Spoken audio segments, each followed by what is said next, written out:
একটা জাতিতে যত বেশি বীর জন্মাবে, জ্ঞানী লোক জন্মাবে, তত বেশি একটা জাতি সামনের দিকে এগিয়ে যাবে।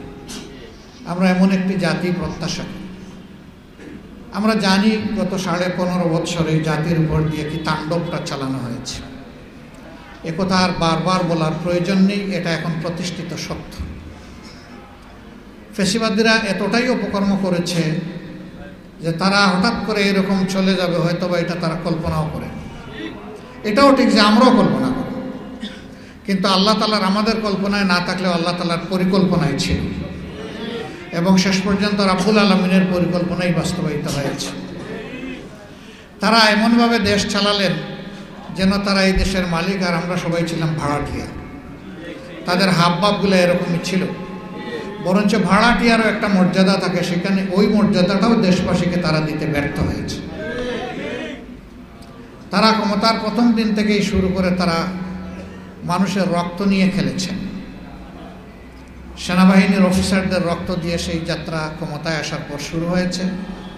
ক্ষমতায় আসার আগে 2006 সালের 28 অক্টোবর লগি বইটার তাণ্ডবের মাধ্যমে 1.5 শতাধিক মানব সন্তানকে হত্যা করার মাধ্যমে তারা তাদের জানান দিয়েছিল।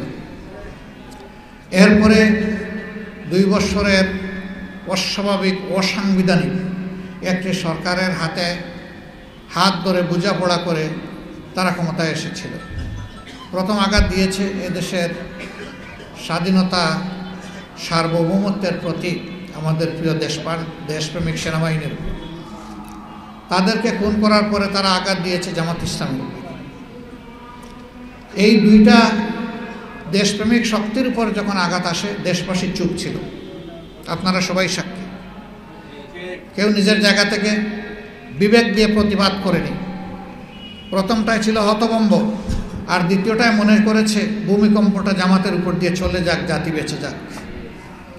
কিন্তু বুঝে না, ভূমিকম্প আসলে কাউকে চেয়ে চেয়ে আঘাত দেয় না, নির্বিশেষে সবার জন্যই বিপদ ডেকে আনে।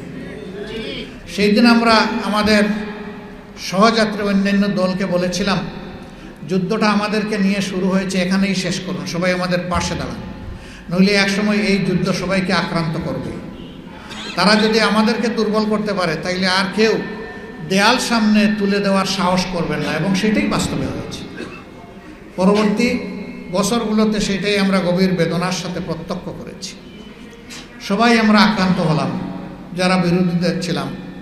এমনকি দেশের খ্যাতিমান আলেম উলামাকেও তারা ছাড় দিয়ে কথা বলে, মাদ্রাসার ছাত্রদেরকে ছাড় দেয়নি, এতিম বাচ্চাদেরকে ছাড় দেয়নি, আমাদের পরম সম্মানিত মায়ের সমাজকে তারা ছাড় দেয়।